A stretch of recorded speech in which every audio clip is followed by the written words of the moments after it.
Thank you for your patience, Mr. Chair. I think we're ready to go.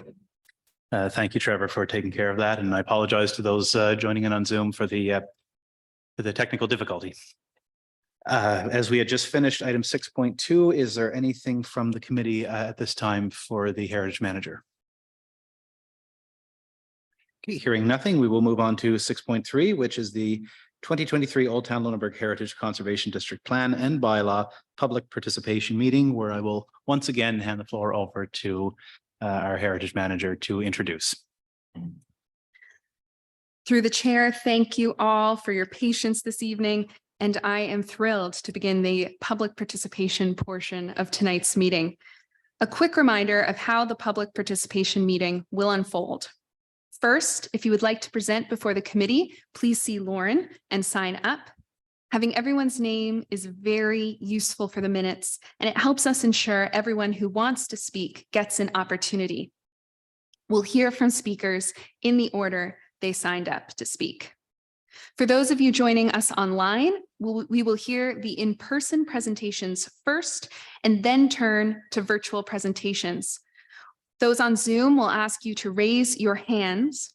Planner Trevor Hume will call on you to speak in the order you raise your hands, and Lauren will write down your name as it appears on the screen. So please do ensure that your name is correct in Zoom.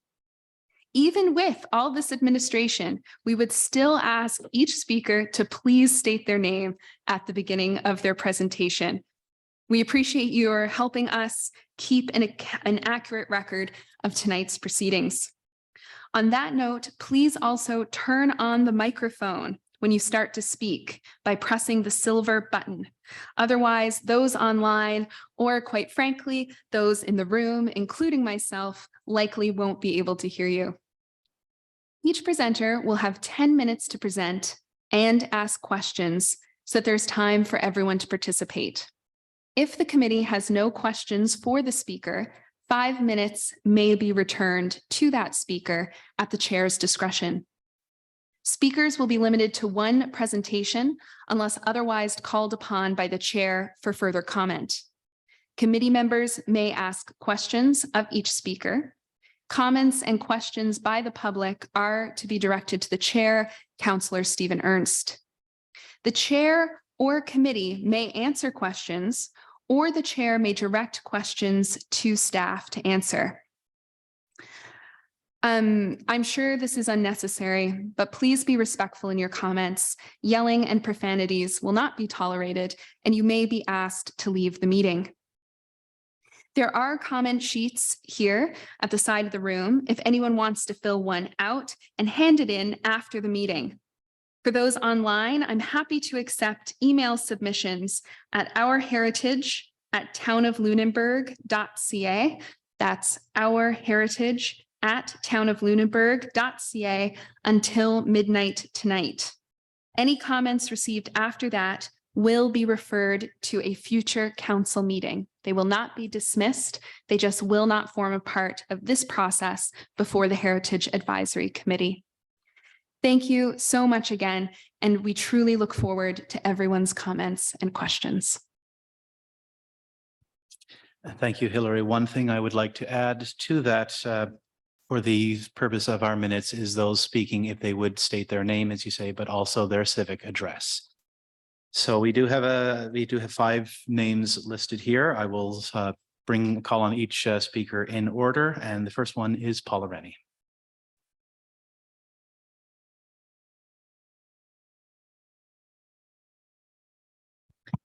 I would first like to ask about the procedure. I have signed up for 10 minutes and James Hollett has signed up for 10, but I'm presenting our presentation and he's here to answer questions. Is it okay if we take the 20 minutes if I use it for my presentation? If both of your 10-minute presentations can be held together, then Yes. I see that very acceptable. So yes. Great, thank you. Good evening, members of the Heritage Advisory Committee. My name is Paula Rennie and I live at 211 Cumberland Street. I'd like to thank you for the opportunity to speak to the draft Heritage Conservation District plan and bylaw, which I'll just refer to as the proposed plan and bylaw for the purposes of brevity. Friends of Blockhouse Hill, who I represent, object to the current draft of the bylaw as it is based on an incomplete understanding of the history of Lunenburg and the role of the common lands, as we will now explain in greater detail.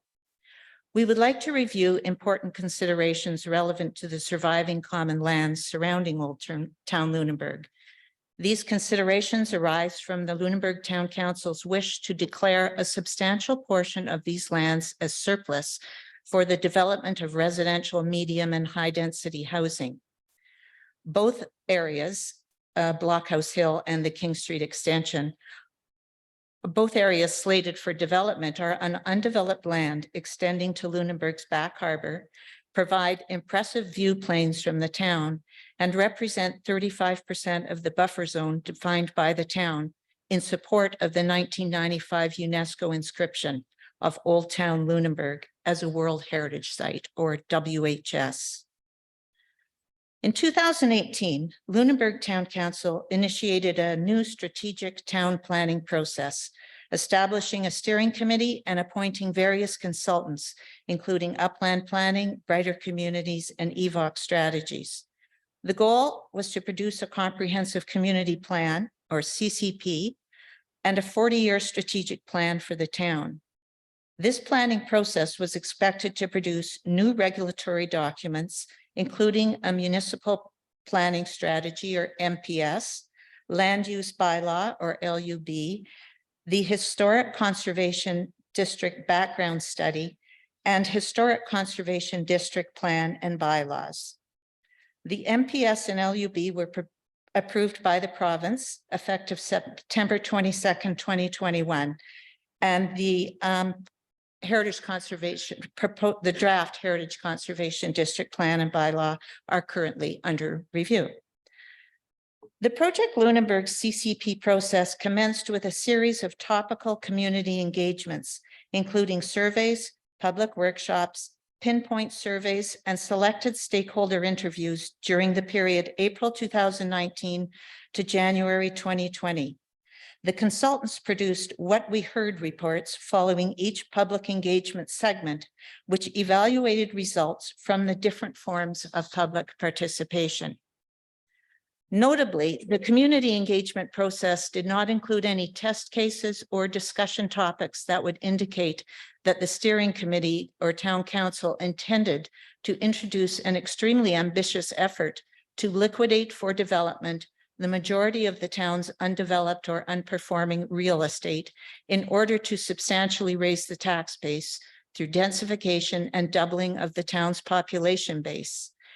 In addition, there do not appear to have been efforts to promote community discussion around the role of the UNESCO World Heritage Site in Lunenburg. Following the initial CCP data collection and public engagement process, the consultants transferred the final report drafting process to another team within their organization. Fortunately, data collection was completed just as COVID struck. Unfortunately, the public engagement sessions to review the draft CCP were severely curtailed due to the outbreak of COVID. Given the impact of COVID, it is unclear whether the public had sufficient opportunity to evaluate the draft CCP before it was adopted by Town Council on November 7th, 2020.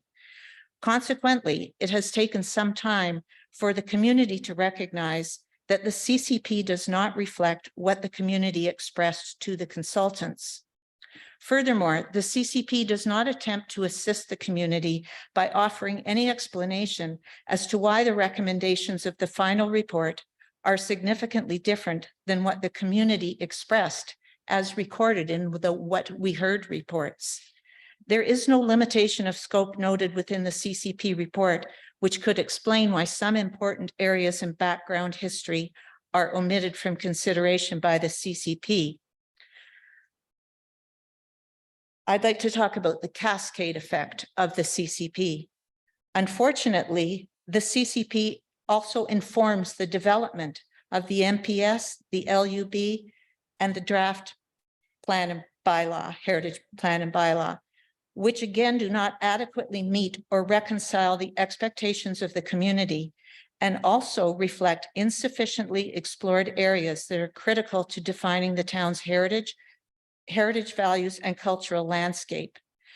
The result is a report and a series of planning controlled documents that reflect a development policy which is contrary to the wishes of the community for open green spaces by placing medium and high density residential zoning on the common land that carries significant historical relevance to each of the Indigenous, Acadian, and foreign Protestant communities, and forms a key component of the UNESCO World Heritage Site inscription attributes and buffer zone.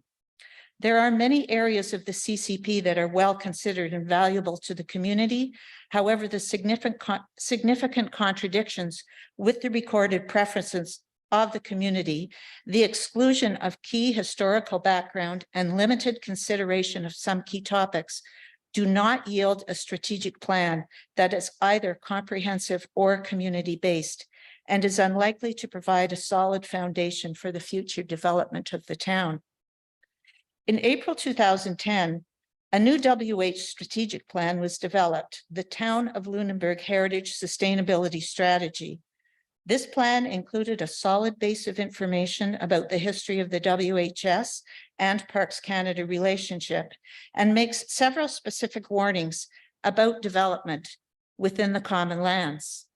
Regrettably, that plan was never adopted, but it still serves as a useful resource that does not appear to have been considered in the CCP process.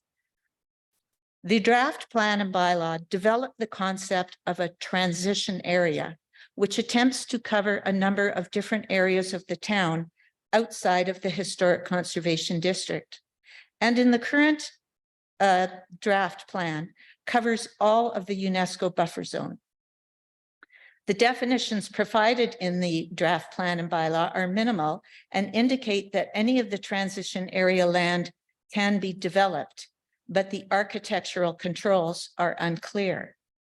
Due to an incomplete assessment of critical historical background within the CCP, the ensuing policy and regulatory documentation, including the proposed draft bylaw, is similarly impaired.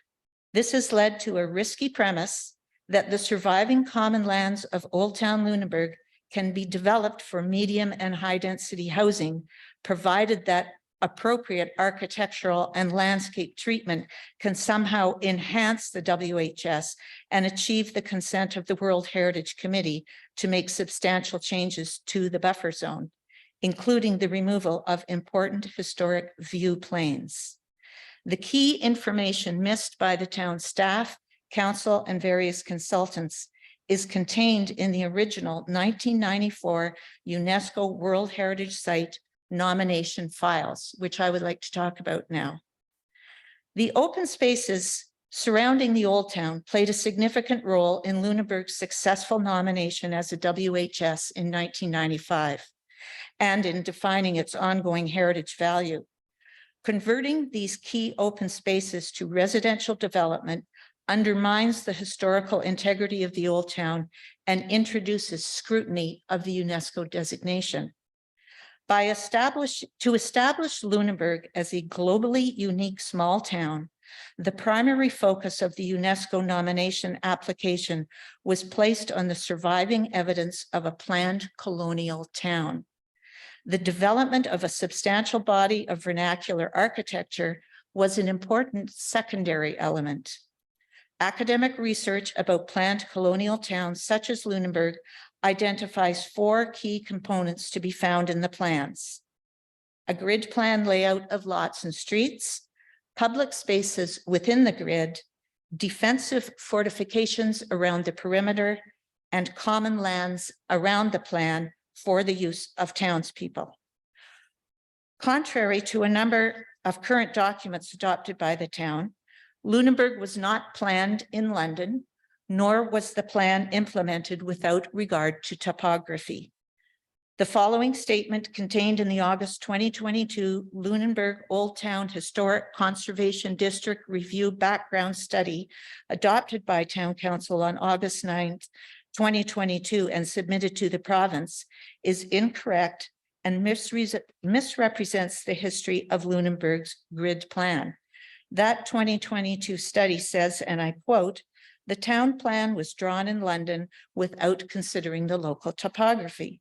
The surveying was executed almost exactly as it was drawn.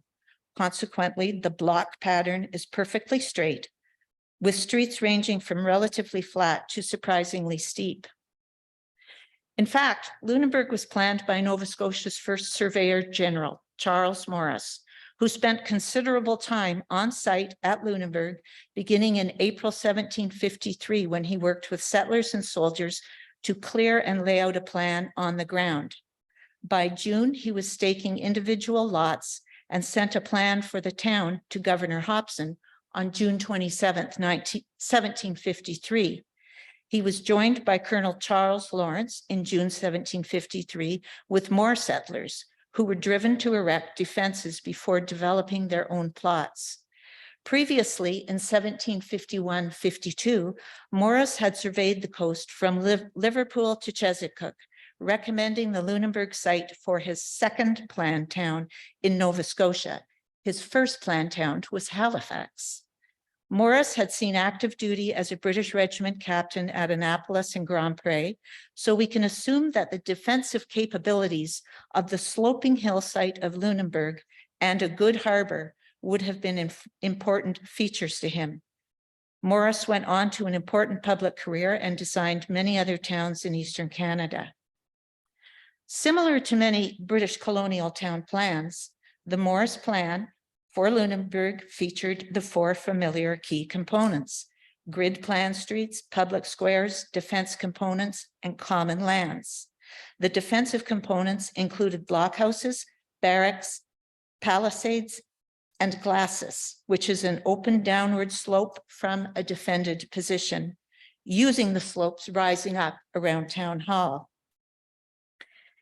In preparing the UNESCO nomination for Lunenburg, it was recognized that the uniqueness of Lunenburg, in contrast to many other British and European planned colonial towns all over the world, had to be clearly established to achieve the required support of the World Heritage Committee.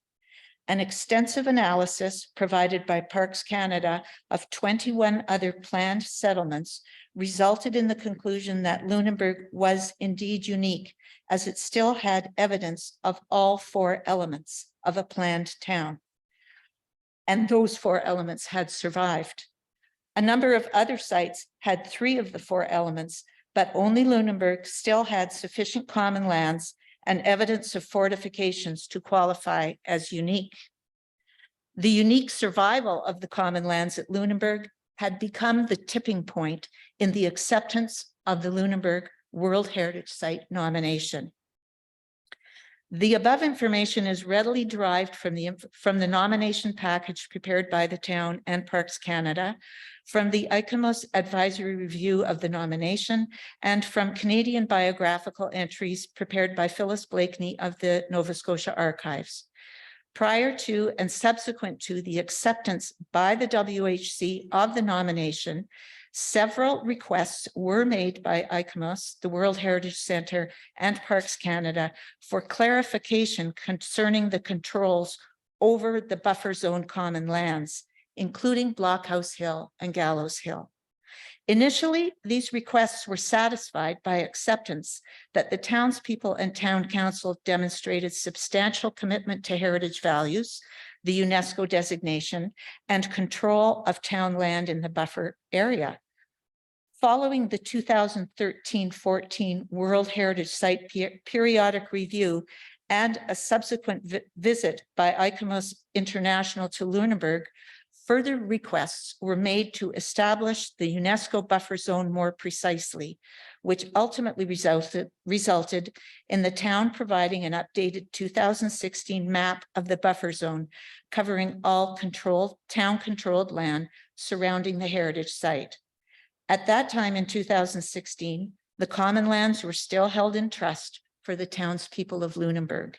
That would change in late 2017 when the town seized ownership and removed all obligations of public trust.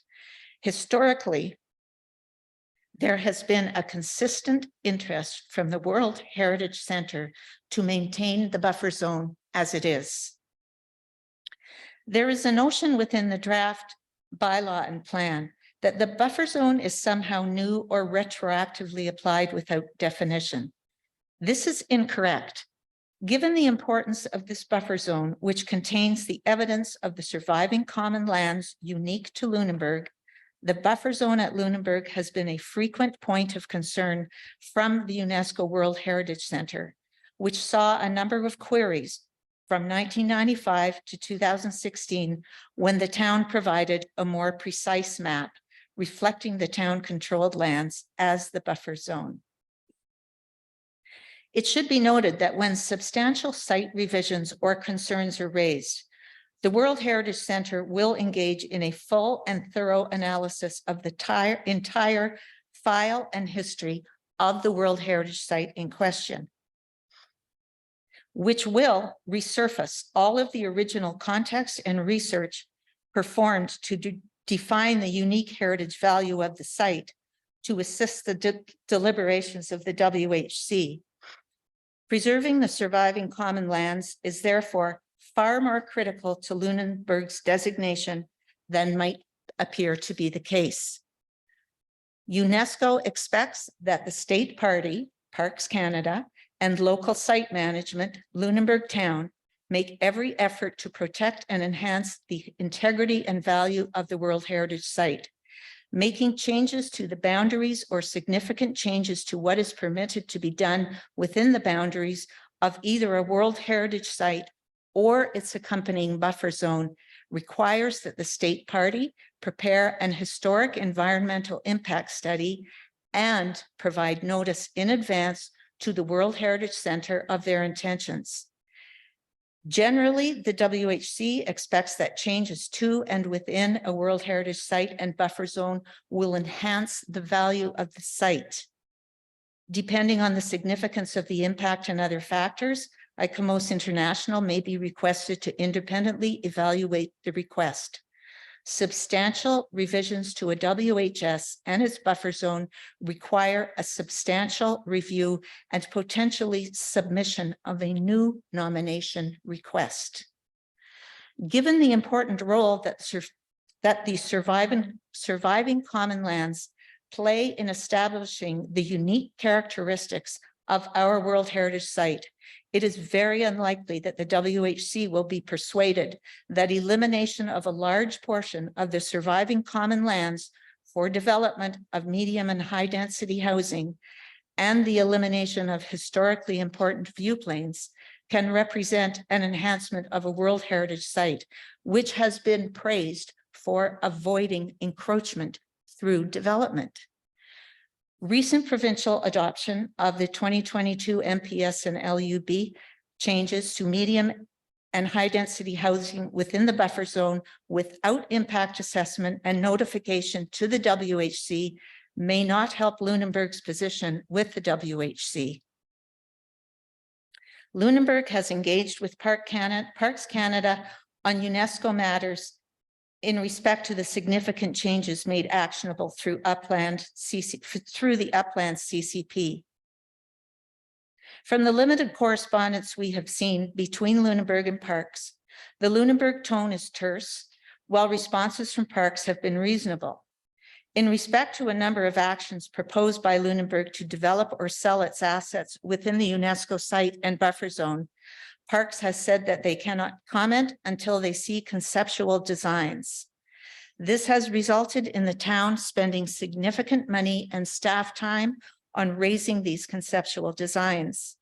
However, if the unique attributes of Lunenburg's surviving open spaces had been embraced as important elements of Lunenburg's heritage value beforehand, the need for some of these proposals would have been eliminated or significantly scaled down, reducing the conceptual plan efforts. It would also have been within reason to prepare a trial balloon heritage impact assessment to attain early feedback from the World Heritage Center. Unfortunately, Parks Canada did not suggest this. In conclusion, There has been a failure to rigorously comprehend and reflect the historical background of Lunenburg, both as a World Heritage Site and as a heritage asset for the community and all of Canada. This failure has resulted in misallocations of time and money to consultants and staffing resources, and has harmed the relationship between the townspeople and the current town governance process. It has also resulted in a 40-year strategic plan, the Comprehensive Community Plan, which is disconnected from the expectations of the community and from the factual underpinnings of its heritage. The draft Heritage Conservation District Plan and Bylaw is an outcome of the CCP's ambitious focus on development in inappropriate locations. So it is also a flawed document as it presently stands. There are many good features in the new draft plan and bylaw, but in addition to the fundamental issues reviewed here, it requires a thorough edit to remove unintended misstatements, to improve and expand the definitions of the planning areas, and to provide the anticipated illustrations. It also requires a thorough legal review. The role of the Morris Plan and its surviving open spaces are clearly an important and integral component of the history and heritage of Lunenburg. They were a key to achieving the UNESCO designation and today form an important part of the cultural landscape and heritage defining values of the town of Lunenburg and its people. The common land hillsides have also served as important spaces to Mi'kmaq culture, an encampment and meeting point of the Mi'kmaq people with the Acadian and later foreign Protestant communities, and likely contain unexplored archaeological material and land use information. Irrespective of the heritage value provided, these open green spaces have provided opportunities for recreation, relaxation, and enjoyment for many people over many generations. To omit them from consideration and convert them into housing does not reflect good urban design and places the future of Lunenburg on an uncertain path. The UNESCO designation is a globally recognized honor that was not easily won. It represents the dedication of the local community and the government of Canada to achieve, but requires dedicated care at the Lunenburg town level and beyond to retain and enhance. There is an important but sadly ironic policy included in the new draft plan and bylaw. If this policy was closely followed, Lunenburg would be benefiting from a new era of affordable housing development in appropriate locations and embarking on a new relationship with UNESCO and agencies of the federal and provincial government. And I'll quote, this is policy 23.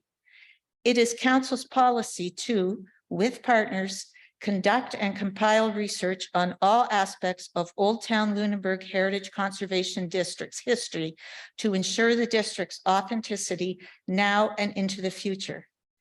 Council seeks to encourage high-quality research on the district's history and management to ensure truthfulness and avoid falsifying history. In the past, the district's recognition and management, including identifying character-defining elements at different levels of government, has been based on cursory or spurious research. This lack of historical rigor is detrimental to the authenticity of the district.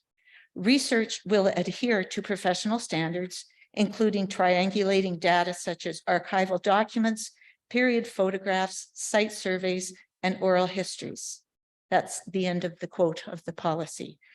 The policy is ironic because it contradicts a number of recent actions taken by the town, and it begs that some very important questions be considered. The town has in the past and continues to demonstrate a remarkably short memory of the important commitments and policy decisions in its own historical files supporting council decisions. Does this represent a disregard for historical rigor? Or is this possibly a result of undermanaged turnover points in staffing and councillor appointments?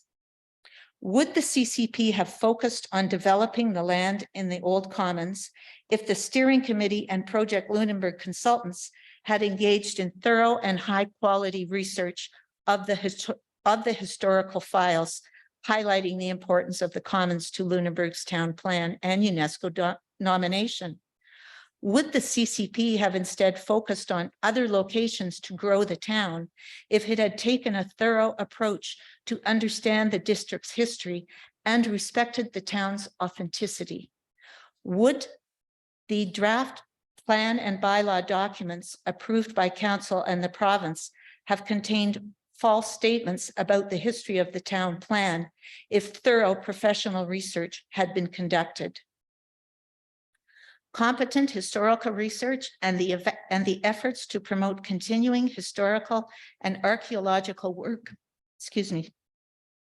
should be a first priority mission for Lunenburg to retain its enviable worldwide recognition as the best surviving example of a British colonial town, planned town, adorned with a remarkable legacy of vernacular architecture.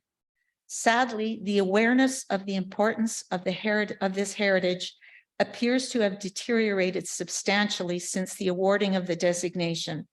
The town, more so than Parks Canada, needs to take the initiative to reinvigorate its role with UNESCO and refocus its development agenda if it wishes to retain its valuable UNESCO designation. I don't know if you have all received copies of this presentation. There are, I submitted them late last night, so I apologize that. There are appendices that look at the comprehensive community plan and compare it with the What We Heard reports and note the discrepancies among those. That concludes my presentation. I will turn this over to James Hallett, another member of the Friends of Blockhouse Hill, who will answer any questions you may have. Just by way of introduction, for over 15 years, James has served the National Museum of Bermuda and Bermuda Maritime Museum in various trustee roles, including 6 years as deputy chairman and chairman.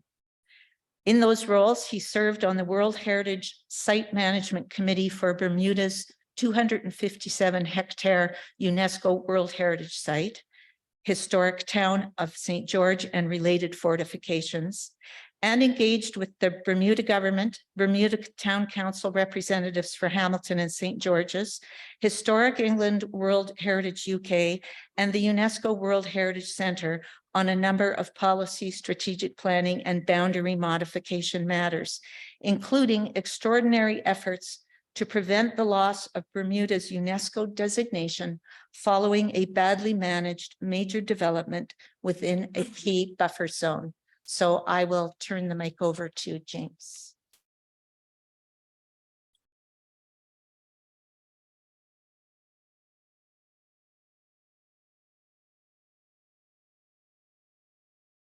Mr. Chair, for the record, I'm James Hallett. I'm resident at 1169 Oakland Road in Oakland, just outside of Mahone Bay. So I'm not a resident of Lunenburg, but I've been coming here since a child in 1967, and it's why I've retired to Nova Scotia.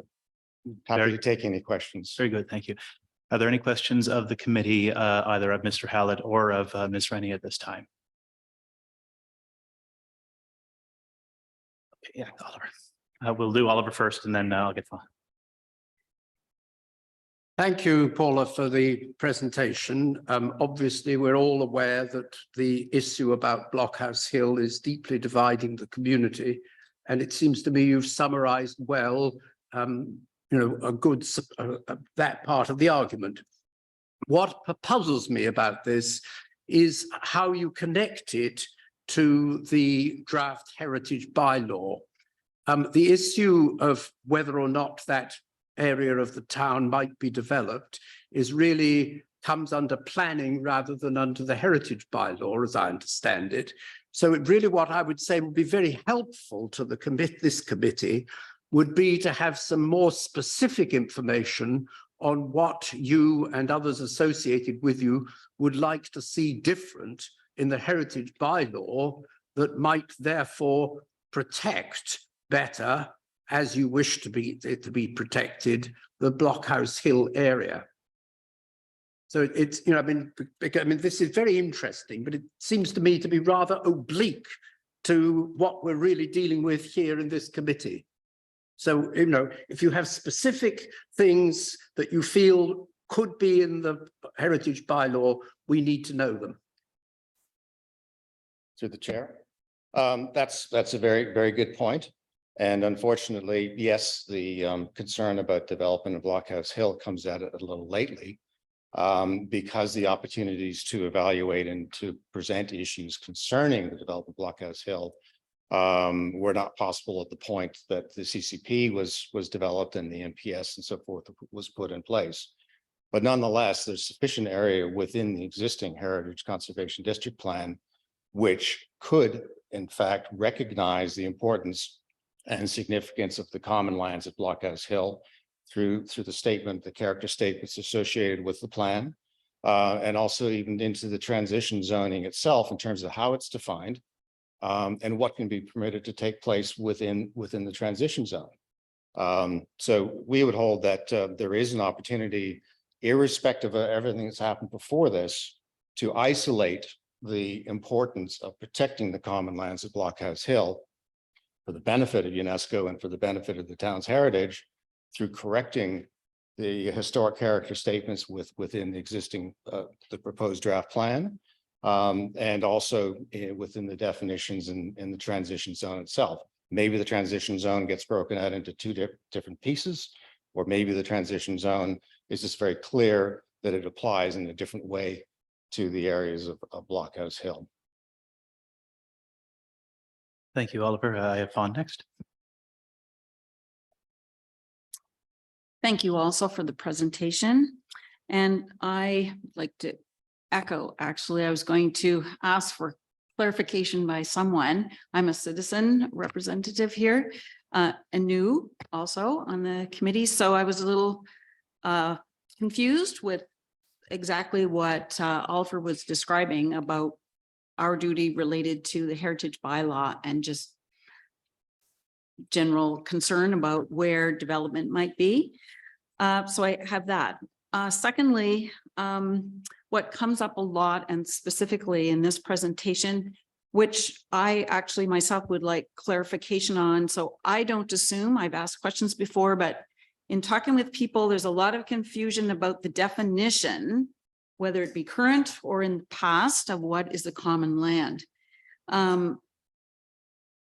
People seem to assume different things about what common lands mean. Was there a definition historically of what a common land was, meant to be, meant not to be, how much development was allowed?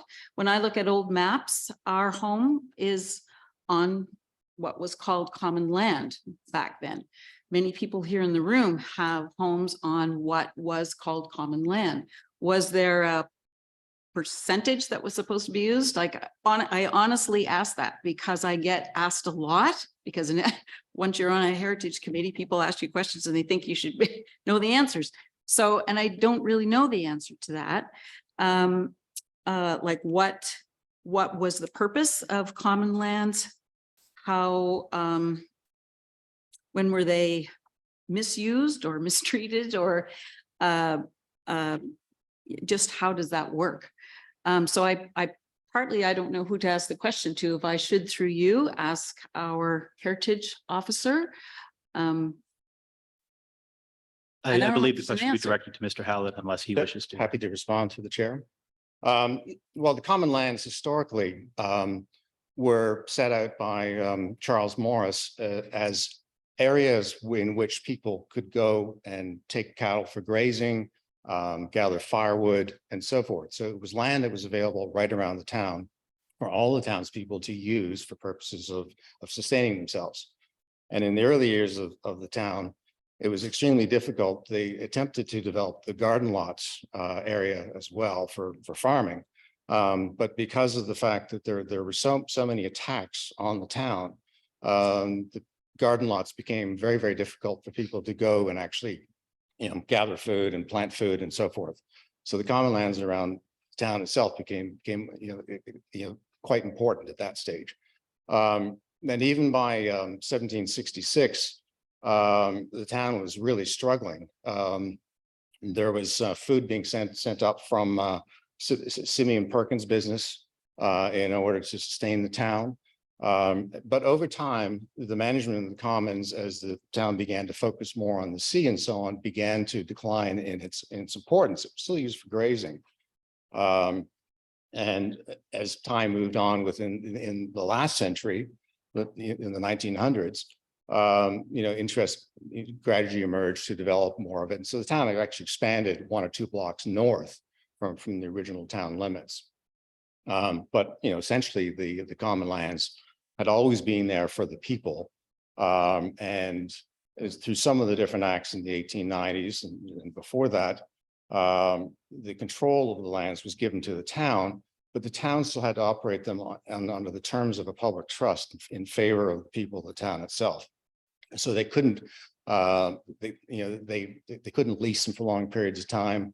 It came up an issue with a dog park several years ago, and that was one of the reasons why they took the action of trying to dissolve the common lands. But essentially, common lands had always been very, very important to the town, and portions of them were developed at different points because the town actually had the authority to sell them as long as the money was used for the town, and that the process of selling them was for the public good. That was on the concept of the original terms of the trust.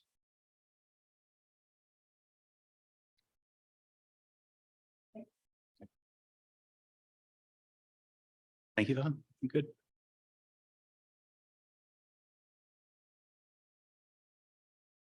Thank you for that. I guess I still a little confused because it sounds like the responsibility for that was turned over to the town. Is that correct? For the common lands? Did I understand you correctly? That's correct. Yes. So essentially, originally there were trustees, and then eventually the control of the lands was vested in the town, but it was vested with the intent of maintaining the terms of trust, i.e. the land was held for the benefit of the people of the town. And the thing that changed in 2017 was that the land was then conveyed from that public trust for the townspeople into the town's name directly. And any idea of a public trust in favor of the townspeople was eliminated at that point. Thank you. Thank you, Fawn. Are there any other questions from the committee for Mr. Hallett? At this point, I'm afraid this is just a committee, just questions for the committee at this time. If you have an opportunity, if you would like to have an opportunity to speak later on, you may get up and speak, but the questions of the speakers are just for the committee's purposes tonight. Thank you. So with no other questions from the committee, I thank you, Mr. Hallett and Ms. Rennie for your presentation. And the next presenter is Tom McFall.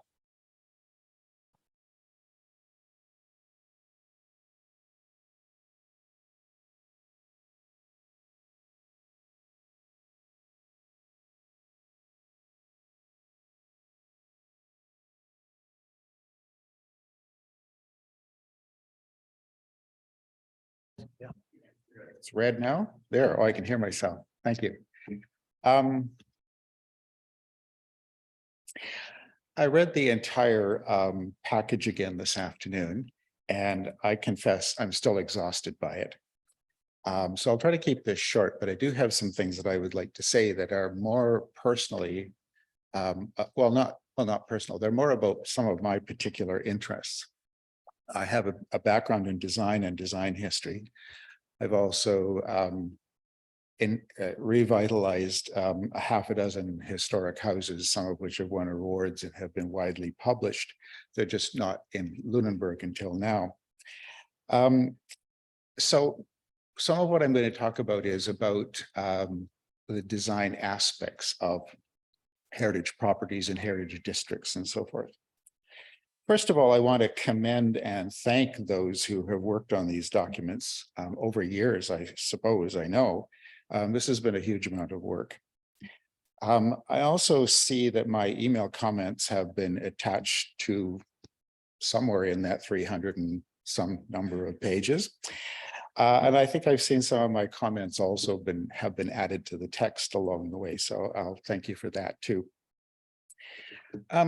I've heard the usual complaints about how the bylaw is too restrictive or controlling or imposes some kind of extra infringement on property rights or something. And I don't agree. I think there's still gaps in the bylaw that allow things such as inappropriate materials for retaining walls, but there are details like that I'm not going to talk about because I have already. I don't think that these bylaw controls are actually any more extensive or onerous than one would find in a Calgary or a Mississauga suburb, or in a condo complex, or in a gated community almost anywhere. Generally, I think this bylaw content reflects the town character and the preservation attitude, which attracted us here to move and to settle in and invest the rest of our lives here. We were very specifically attracted to the authenticity, the heritage character, the architectural delight, the old townishness, and the amazing concentration of people and cultural activities which the UNESCO designation fosters. And after seeing historic towns in Alberta, which is where I come from, virtually destroy themselves, we were also attracted to the preservation safety that Lunenburg provides. Some of the details in the bylaw, I think, still seem too suburban in their origin and their sensibility, at least for my taste. And I've already commented on things about paving and fencing, lighting and plantings, which I think could be more specifically tailored to the authentic nature of the area. But aside from things like that, I have some advice. The plan and the bylaw and the HAC committee generally, I think need more historical research and content. For instance, there are hundreds, perhaps thousands of photographs that show all aspects of the built heritage of Lunenburg. But I don't very often see or even hear people using these for either preservation or new design activities. I'm the only one of our circle of friends, 50 or so, mainly in Old Town, who I'm aware have actually used historic photographs to inform the work on their own houses. Fawn might be an exception to that overly sweeping statement, but my point is that regulations set the standard and the tone for what can't or what shouldn't be done. But I think Lunenburg doesn't seem to have very much what should or could be done in the way of an approach to either old or new design. So I have some suggestions. I think we need to update the Plaskett inventory, probably digitally, perhaps crowdsourced. That catches us up with the last 30 years of documentation of the town. I think we need more archival and research work on buildings, both formal and vernacular buildings, as well as other structures, landscape characteristics, and even social events and patterns and historical narratives which influence the built character of the place. This research material is actually surprisingly difficult to find here when we don't have a town archive, we don't have a downtown museum. And as far as I know, there's no other single source to actually go for this. I think we could and should have a design resource of some sort, a center, an online collection, maybe a virtual museum that also explores and proposes new heritage-based ideas such as best practices for building preservation, examples of appropriate change, details for specific issues such as the building code particularly, but also things that are more appropriate or more about appropriate and creative details in buildings and landscaping and so forth. We need something other or more or better than simply HAC that provides a citizen-involved preservation and design resource so that people like our friends or our family members or new residents can go somewhere for advice and detail on this topic. This might be old house circles. There are knitting circles that apparently are popular again, who knows? It could be conferences and workshops, chat pages, Facebook pages and or other devices, maybe an actual library section, all to encourage exchanges of information and advice with a lot of public appeal. Finally, I guess, and a little difficult to say simply, the bylaw I'm assuming is close to completion.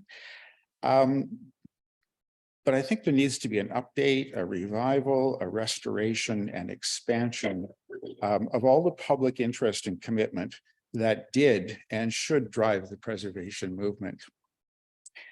For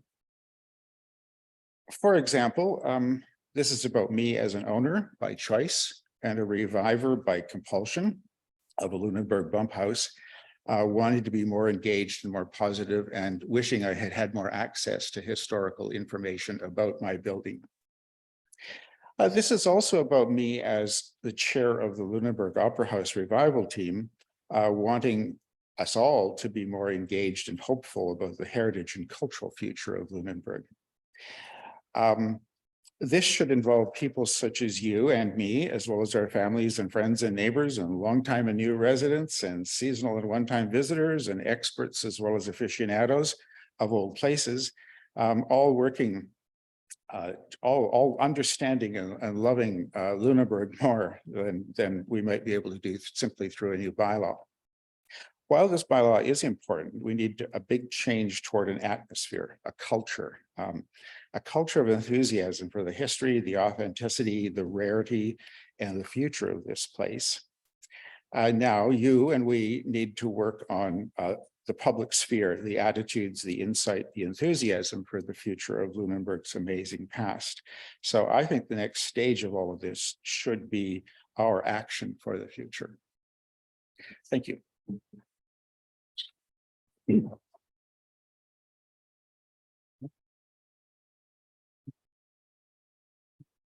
Thank you, Tom. Very good points for sure. And certainly know that I myself have been really working towards an archive. So it's definitely in the works among many other things you pointed out. Are there any questions of the committee for Tom at this time? Yes, Fawn.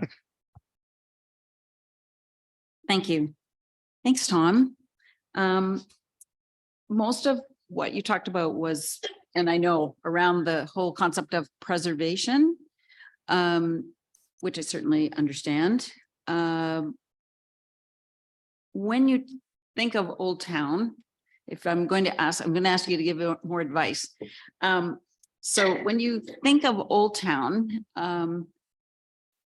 specifically, let's just say Old Town specifically, in relation to when there's a new build, whether it's replacing a house that burned down, which we've had, or an infill on a lot that's subdivided, or I wrote down I had a list that I was thinking in my head about this before, or whether there's a decision made to like build a multi-unit building on a land in this area. We've talked about, like in the committee, and it's come up about not replicating in the same way a heritage building was built, sort of that notion of Disneyfication. However, if we do require new builds, what do you say about that? Right. Well, my first thought is a negative one, and that is that this whole idea of Disneyfication is something that came out of modernist architecture, which for 50 or more years was archly opposed to historic buildings and neighborhoods. So I don't think doing buildings or other things that are appropriately contextual, whether they are newer or more replicative, I don't think either of those are Disneyfication. I just wish that word wasn't being used in this conversation. I think it depends on the circumstances, and I think we have to be flexible about the circumstances. So for instance, the house that burned recently could fairly reasonably be reconstructed, at least on the exterior, more or less as it appeared. I don't think that would cost significantly more than doing some other kind of building on the same site. It was a simple square boxy thing with some decorative shingles and some nicely placed windows and a unique tower, but that's not something that's difficult to rebuild. So in a situation like that, I think a rebuild is a good idea. In a situation where there is an empty or unused lot, I think the circumstances are different, and I would like to see something a little bit more adventurous or playful somehow. The two that have been built in the last couple of years on empty lots, I think are just darn dull. I think something better, even in a more modern kind of way, could have been done better than those buildings, even though one of them won an award recently. I also think that there could be other things that are played with. For instance, Hillary and I had a bit of a conversation yesterday, I guess, about how the supporting buildings, the stables and the barns and the cobbler's shops and the small stores, and in my case, the joiner's shop, could also be used as a design source for new buildings, because they're already features of the community. And there are literally corners where 2 or 3 of those buildings come together. And if you can move away from them and abstract them a little bit, it could be a really interesting new form for a new building where there wasn't an old building, or maybe that's been gone for a long time. So I think there are a lot of those kinds of things that are worth discussing. I also think this way about streetscape and landscape things. I don't think there should be any more shopping center lighting done in Old Town. I think that there's Just excuse me for 1 second. I have people in the gallery. They can't hear you. Can you speak closer to the mic? sorry. Nope. Yeah, okay. I don't know where to start now. Anyway, I think that there are other let me just tell you a really quick example of something that I saw in the Bukchon district of Seoul, which is one of the UNESCO districts in Seoul, where a lot of historic buildings are being completely rebuilt in order to accommodate underground parking and new utilities and that sort of thing. But by the time they're done, there are virtually exact copies of what might have existed there a couple hundred years ago. I didn't hear anybody talking about Disneyfication in doing that. But in addition, they were contemporizing the place by doing more interesting paving things. They had developed street lighting that was based on not historic lighting, but historic features of the area. So there was a particular type of street lighting where the decorative aspect of it was based on traditional Korean quilts called pojagi. So pojagi became a design source for a new lighting technique. There was another thing, I'll just say it quickly. Granite blocks are an important material part of the material culture of this particular area. And they've been reused throughout the area for paving and for bollards, but they've also done really interesting public seating.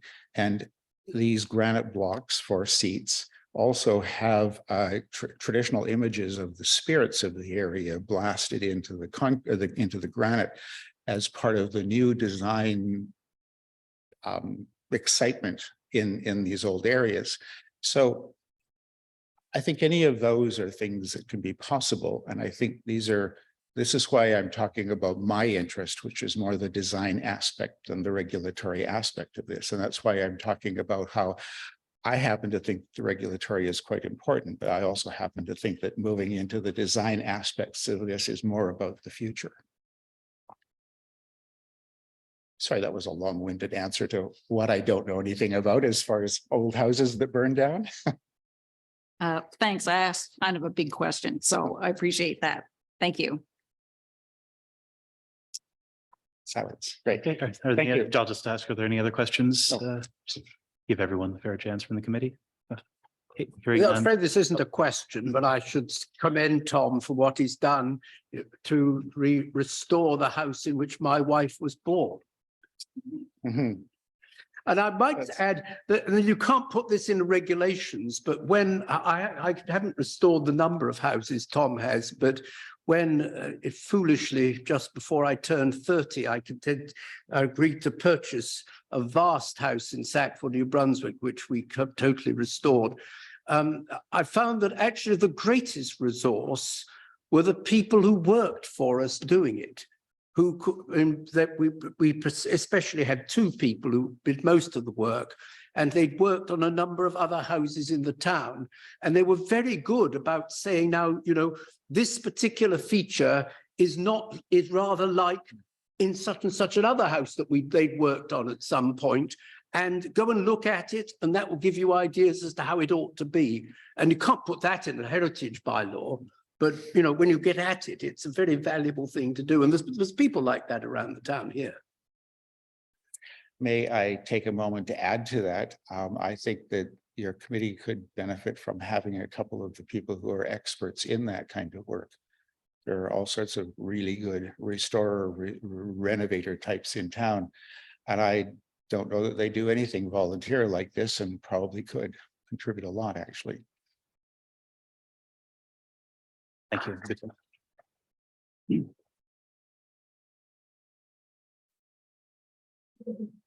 Okay, our next speaker is Ted Kelly.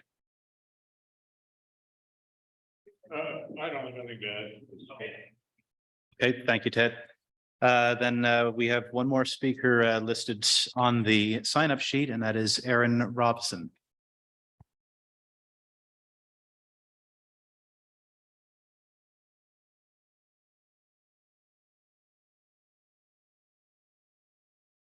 Hello, is it on? Yeah, sorry.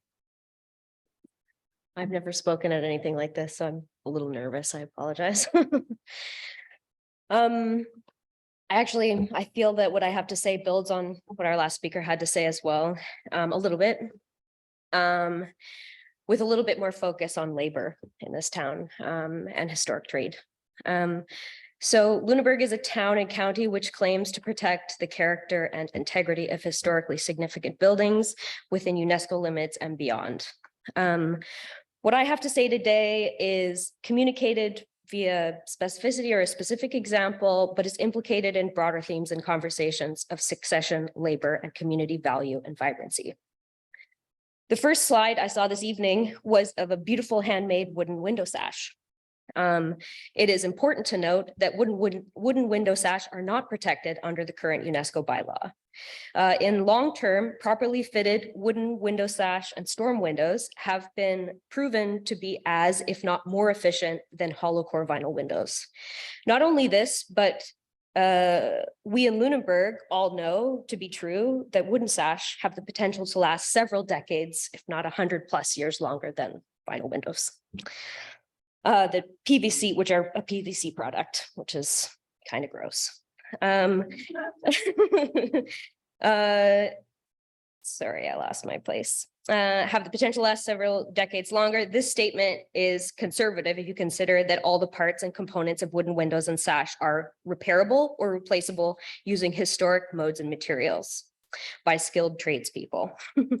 We create opportunities through bylaw through bylaw for succession in trade when we set our UNESCO, when we create opportunities through bylaw for succession in trade, we set our UNESCO World Heritage status up to succeed in its mandate and in its challenge, and challenge contemporary, conventional, and contextually irrelevant solutions and narratives as they pertain to our choices.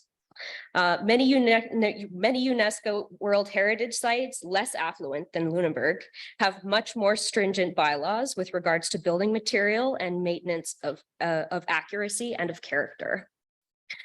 The question becomes, what is best for our buildings? What is best for our trades economy on which this whole thing depends so heavily? What difference does color make if coating your house, which has been breathing for 100+ years, in a layer of plastic paint? What historically appropriate and culturally and sustainably, what historically appropriate and culturally and sustainably relevant options do we have? Which economies and skill sets do these policies and decisions support, and which do they let die? What choices do we make in this room and in these rooms, which specifically invest more or more urgently divest from our local community and young workforce? That's all I have to say. Thank you, Ms. Robson, and I must say, as someone who's learned to become a somewhat skilled glazer, yeah, it's music to my ears too. Just for the public record, if I'd have you state your civic address, please. I don't live in the town of Lunenburg. That's fine. I live at 12 Hillsill Road, Mahone Bay. It's in Oakland as well. Thank you. And Tom, I don't believe, but you're 201 Fox, correct? Okay, thank you. Okay, that's all that I had for who signed up on the sign up sheet. I will open the floor to anybody who wishes to speak. But before that, I'd like to see if there's anybody on the Zoom call who would like to say something first. Is there any questions? Yeah. Oh, yes, my apologies. Yes, I'm sorry. I'm getting ahead of myself already. Are there questions of the committee for Aaron? Yes, Natalie. Thank you, Mr. Chair. Aaron, thank you for your presentation. I very much appreciate wooden sashes. I think I saw Laura at the Connaught Ruland House. We had a number of sashes Right. replaced. But the preceding ones that had saw a sudden death, I guess, or they probably lasted in the house for 200 years or more. So that kind of stands the test of time. And I have seen other examples of beautiful wooden windows installed in Lunenburg. I saw some lovely round top storm windows installed just down the street and on Pelham as well. So, Kate Richardson. Work of Kate Richardson. okay. So I just kind of wanted to, and the importance of skilled labor is tantamount for us to be able to carry on the building traditions in the town and the appreciation of what we can preserve and conserve. Thank you, Natalie. Are there any other questions of the committee? Yes, fine. It's not really a question. It's okay. Thank you, Aaron. I know Aaron. I wasn't expecting you tonight, so it's great to see you because we often have these conversations about whether it's fabric or building materials or methods of building. And I guess I just wanted to say to everybody, Erin comes very qualified to make her comments.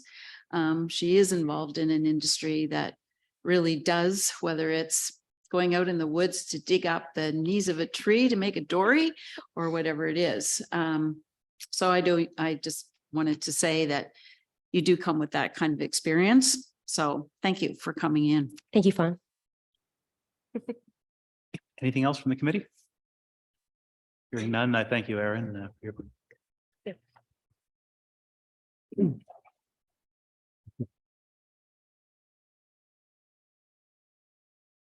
So Trevor, is there anybody with their hands up on Zoom?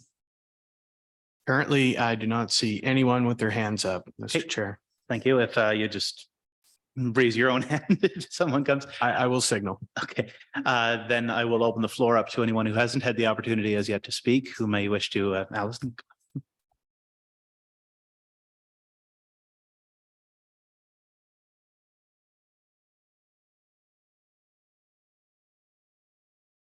Yeah. I'm turning on the microphone. I live at 46 Lauren Street, Newtown. And I was really happy to hear about the windows because my husband, who used to sit here as the representative from the community on the Heritage Advisory Committee, was also the chair of the Building Advisory Committee for the province of Nova Scotia. And he included wooden windows under the R-value system that the building code uses as equivalent. So anyway, that's all I have to say about that. I'm glad to hear it from others. I just wanted to add when James was discussing the commons, I think from my understanding of that, of the work that went into that document, we're not talking about the Young's Commons in Newtown, Young's Gate, I think it's called, but just the common lands that were used in the UNESCO inscription. And that's it. Thank you very much. Thank you. Were there any questions for Allison? Okay, that's okay. Just had to ask. Anyone else from the floor who wishes to speak? Yes, please. What?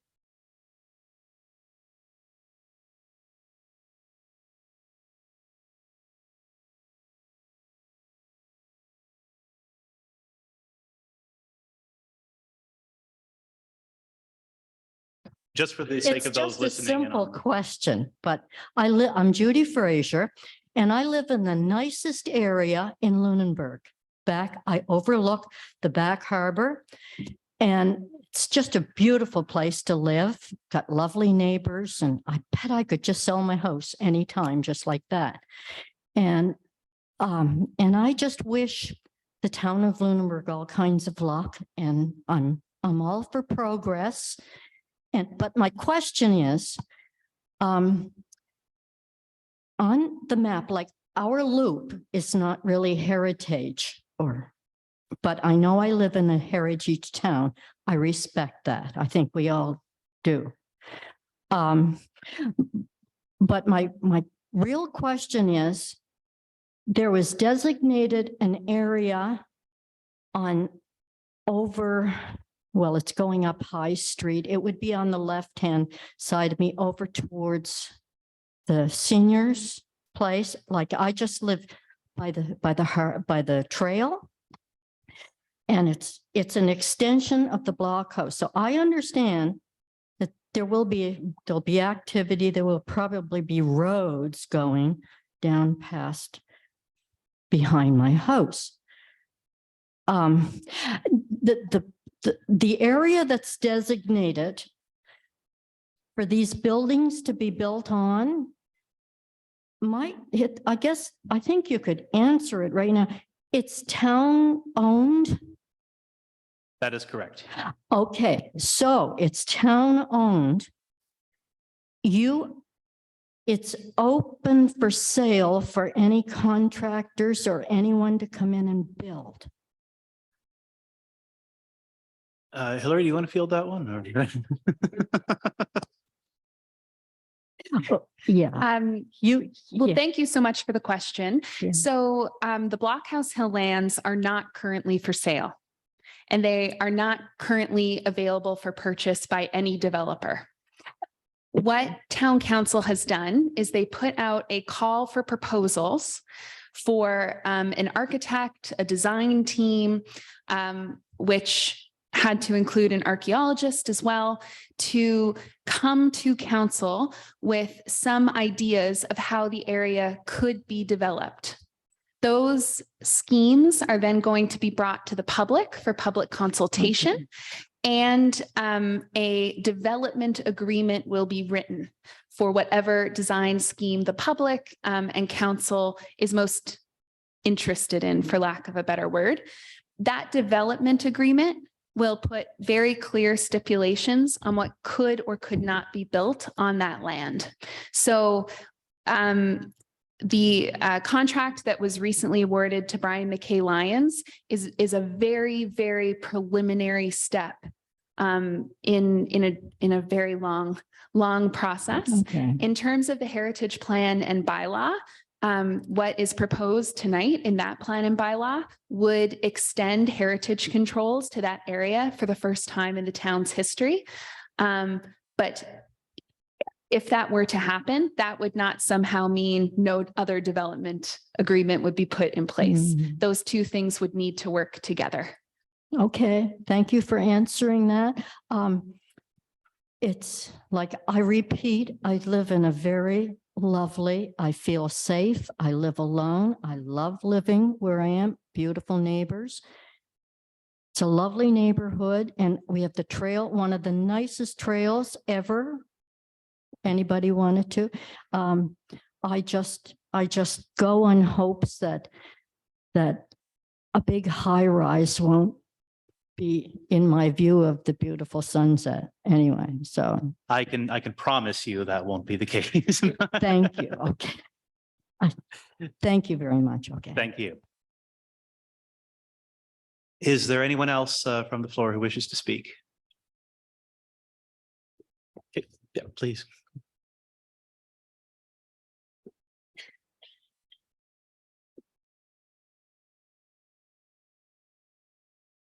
Hi, I'm not prepared. I just drove 1,600 kilometers to be here tonight. I went down for my daughter's graduation down in Ontario, so I'm a bit tired. I just got out of the car. I spoke last week with Hillary. My name's John Bosson. I'm, along with my wife, are the owners of 91 Creighton Street. One of the 5 Craftsman homes that 1 year ago and until just last month, I was presuming that we were being kicked out totally out of the Heritage Conservation District based on the letter we received April 28th from Arthur McDonald, which stated that they hired external heritage experts that recommended that we be booted out. Now, as I discussed with Hillary last week, what are the credentials of those people that recommended kicking out a property that was owned by a prominent Lunenburger, was built in 1922 by B.G. Oxter and Pearl Oxner. Mary Nichols was raised in that house. Nichols, sorry, I'm from away. As well as Tom and Beth Barkley owned that house in the 90s. But mostly that house was featured as the title page for Craftsman in the 2003 Heritage Houses of Nova Scotia that had been written by 2 conservators from the museum up in Halifax, which stated in that book are 250 examples of the best architecturally designed homes in Nova Scotia. Our home was picked as the title page for Craftsman. Roll back to 1975, the exhibit called Lunenburg by the Sea. The only Craftsman home in that was 91 Creighton. So it brings into question to me how I was able to find so many people who grew up in that house and all the history about that house that experts recommended completely removing it from the Heritage Conservation District for a year. And thankfully, the new one brings us back in, albeit in a transition zone. Because if that had passed, that home could have been completely changed. My wife and I view us as curators and caretakers of a heritage property. We didn't enter into that lightly. As the ink was drying when we purchased the home, we were told, you're out, do whatever you want to the house if this goes through. So my concern is be careful of who you're hiring as heritage experts. We had the Heritage Society of Lunenburg approach us to say, can we do tours of the inside of your house? Because not only is that property completely preserved as it was in 1922, except for the storm windows, it's also 80% original on the inside with all the oak paneling going halfway up the walls, everything in the front. So that's really what I wanted to bring forth here. Oh, and if you look at ZAP, the recommendation is to build a fortress around my entire property, going down Duke Street, down the back, and then beside my neighbor, because there happened to be a little slice of land there too. So it would be, I'd be totally encompassed around that. Anyway, that's all I have. Thank you. I'm sure. And now I need to go finish. All right, because we were in transition, because it took 4 months for us to sell our home back in Ontario, we kept missing every meeting that you had concerning, I think it was in September, there was a meeting concerning the ZAP proposal and also the removal of us from the heritage designation. So this is the first one we managed to squeak back to get to. So. Thank you, Oliver. Thank you very much.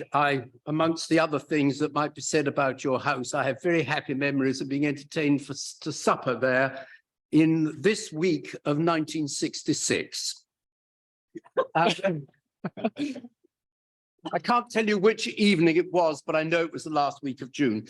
I have long regarded the treatment of Creighton Street as a real puzzle. Bill Plaskett's inventory, of which I've got a rather damaged copy here, peculiarly did not deal with any of the houses on your side of Creighton Street. I don't Which think they seems to me to existed. be a very sad omission in an otherwise excellent publication. Yes. Where the boundary has been, whether it's behind the house, your houses, or whether it's in the middle of the road has varied. Yeah. And I think there is a strong case for both sides of Creighton Street being contained within Well, the core area, really. The current map that is still in effect includes those 5 Craftsman houses, and most of them are double lots that Yeah. extend down into the buffer zone. Yeah.